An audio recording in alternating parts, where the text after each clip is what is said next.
Nick, we're active and live on a snow day Friday talking about AI is going to replace you if you don't do your job. How's that sound for today's conversation? I think that sounds good. It's a big topic to cover in the 10 minutes that we have to cover it in, but let's do it. Let's do it. Last week, we talked about all the cool stuff we could do because of what we did, and we did that really well in about 10 minutes. I think there's a lot of conversation, especially in the Medicare space, of agents afraid that AI is going to replace them because they treat what they do so transactionally. Why don't you share a little bit with the audience today about how you make sure that your business isn't transactional and isn't as replaceable by ChatGPT? Well, yeah. So, and especially for like folks coming from the final expense world, it's tough because your attitude with final expense is to be sort of transactional, right? That is actually a winning strategy with final expense. The more transactional you can make it, actually, sort of the better off you're doing.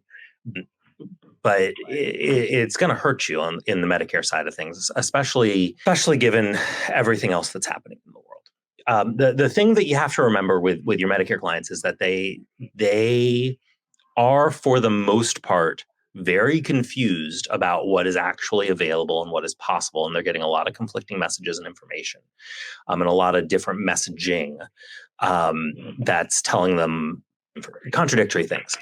And so your primary job as their Medicare agent is to be their expert that they can rely on and trust, and that you can build that relationship through your expertise. Yeah.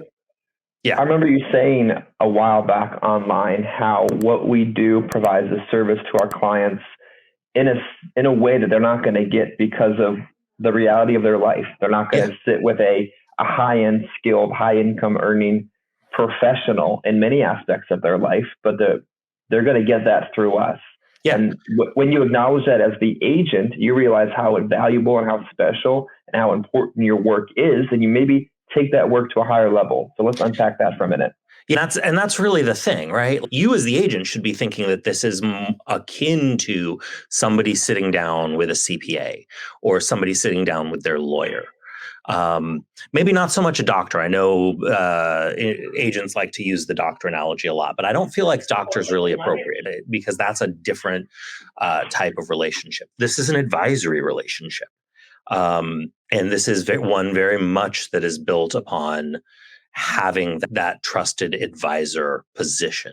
And you want to be the person that they turn around and come to if they have any kinds of problems. And maybe you're not the person to answer that problem, but you can point them in the direction of the person that can answer that problem. You want to be the person that they come to. You want to be not their friend, but their professional resource. They're the person that's providing them with that service. And that's not something that ChatGPT can take away because you have the ability to creatively problem solve in a way that AI just won't.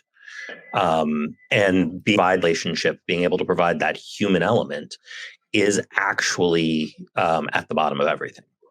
So, this is why you don't have to worry about AI taking your job if you are good at your job. Let me tell you a quick story, and I think I texted you in the middle of this story during the week, and I think it's beneficial for the audience, all 5 people and a dog that are going to watch this to hear.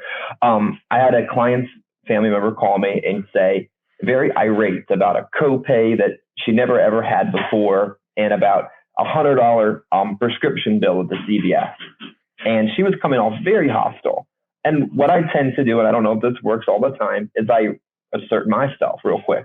We're not going to begin this way. I'm going to help you one problem at a time. And I understand you might be frustrated, but we're not going to talk to each other this way. It's not going to fix the problem. Mm-hmm. So reasserted myself in the conversation as politely as I could. And sometimes I mess that up. And then she starts hitting me with all these problems. And I said, let's handle these problems one at a time. And she's like, well, she's never ever had a copay before. And I took a deep breath and I looked at my notes and I looked at what Sunfire told me and I looked at my memory. She's never been on Medicaid. She's always had a copay. This family member just merely misunderstands how it works.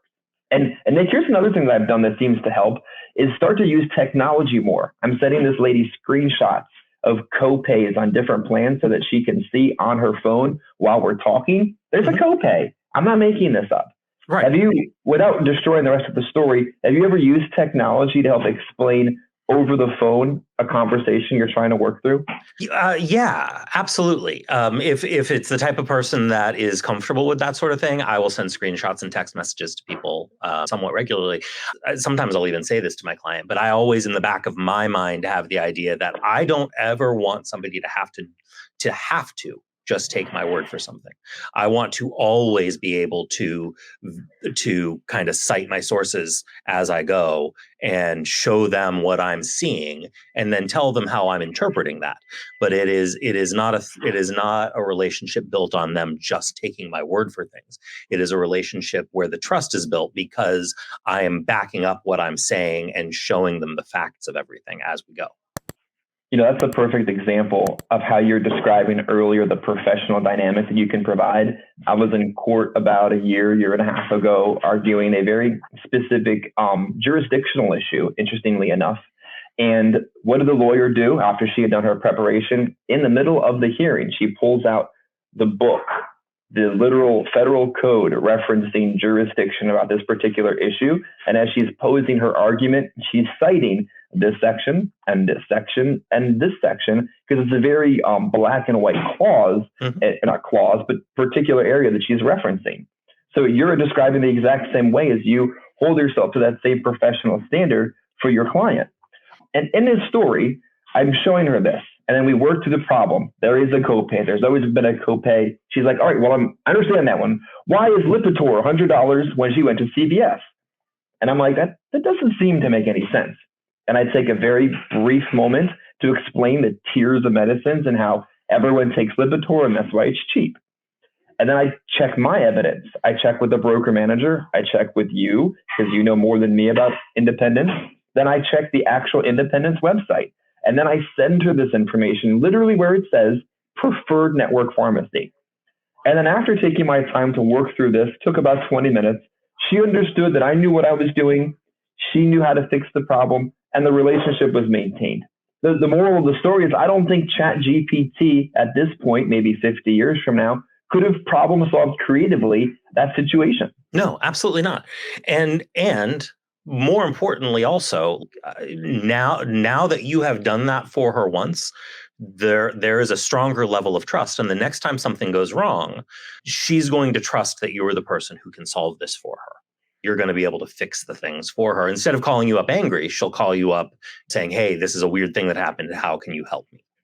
At the end of the conversation, she said to me, well, I'm 60. I'm eventually going to be needing this kind of stuff anyway. And in 5 years, I can almost be assured she's going to call and we're going to be able to set her up with something, because I was able to take 20 minutes to explain the problem to her and told her, I've been taking care of your grandmother since 2018. I have no reason to do anything wrong. And if there's a problem, we'll figure out how to fix it.